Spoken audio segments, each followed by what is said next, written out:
15 दिसंबर को थाना बछरावा पर 112 की सूचना प्राप्त हुई कि सहंगो पश्चिम नाम के गांव में एक युवक की डेड बॉडी उसी के घर में गेट के पास पड़ी हुई है और देखने से ऐसा लगता है कि उसकी हत्या हुई है। इस सूचना पर तत्काल इंस्पेक्टर बछरावा, सीओ महाराजगंज और फॉरेंसिक की टीम मौके पर पहुंची। उसने घटनास्थल का निरीक्षण किया, लोगों से पूछताछ की और तत्काल एफआईआर दर्ज की और उसमें 2 दिन के प्रयास के बाद आज बछरावा की पुलिस ने इसका खुलासा किया और फॉरेंसिक की टीम के जो साक्ष्य एकत्र किए गए, जो आसपास पूछताछ की गई, जो मुखबिर मामूल किए गए और जो सर्विलांस का सहारा लिया, उसकी मदद से उसकी पत्नी जिसका नाम अन्नू है, उसके द्वारा ही अपने पति अतुल का जो है वो मर्डर किया गया। इसका पति जो है वो शराब पीने का आदी था और शराब पीकर प्रायः अपनी पत्नी को मारपीट करता था। इस बात से लेकर उसकी पत्नी काफ़ी परेशान और गुस्से में रहा करती थी और उसकी पत्नी अन्नू जो गांव में ही जो है ब्यूटी पार्लर चलाती थी, जो भी पैसा वो कमा के लाती थी उसको छीन लिया करता था।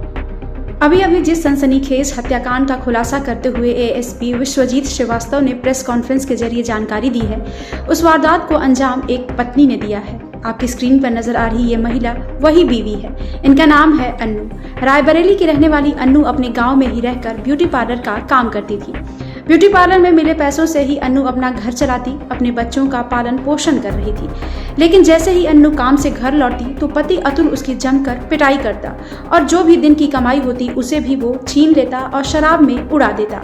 ये सिलसिला कई सालों से चला आ रहा था। 15 दिसंबर को भी अतुल शराब पीकर देर रात घर आया और अन्नू को पीटने लगा। अन्नू ने काफी समझाया लेकिन अतुल कुछ भी समझने के लिए तैयार नहीं था। काफी सालों से मारपीट झेल रही अन्नू को पति के इस बर्ताव पर बेहद गुस्सा आया। उसके बाद अन्नू ने गुस्से में आकर पलंग बनाने में इस्तेमाल होने वाली लकड़ी से अतुल के सिर पर हमला कर दिया, जिससे वो वहीं पर बेहोश हो गया। उसके बाद अन्नू ने गला दबाकर अतुल को मौत के घाट उतार दिया। बताया जा रहा है कि हत्या के बाद अन्नू पति की लाश के साथ ही आराम से सो गई। सुबह उठकर उसने बच्चों को हिदायत दी कि पापा को जगाना नहीं, अगर वो उठ गए तो फिर मारेंगे, और फिर वो अपने ब्यूटी पार्लर चली गई। दिन भर ब्यूटी पार्लर में काम किया। शाम को जब लौटी तो हाथ मुंह धोकर खाना बनाया, बच्चों को खिलाकर उन्हें सुला दिया।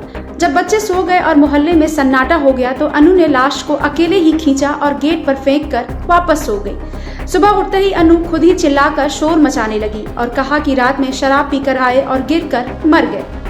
लेकिन अन्नू की ये चालाकी काम नहीं आई। वारदात की जानकारी पुलिस को दी गई। सूचना पाते ही पुलिस मौके पर पहुंची और लाश को पोस्टमार्टम के लिए भेज दिया।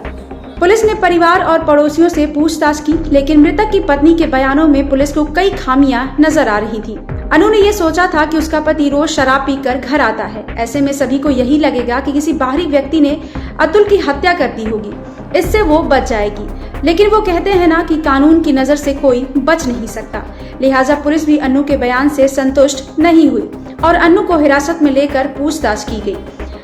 पूछताछ में अन्नू ने अपना गुनाह कबूल कर लिया। फिलहाल अन्नू को गिरफ्तार कर न्यायिक हिरासत में भेज दिया गया है। ब्यूरो रिपोर्ट, क्राइम तक।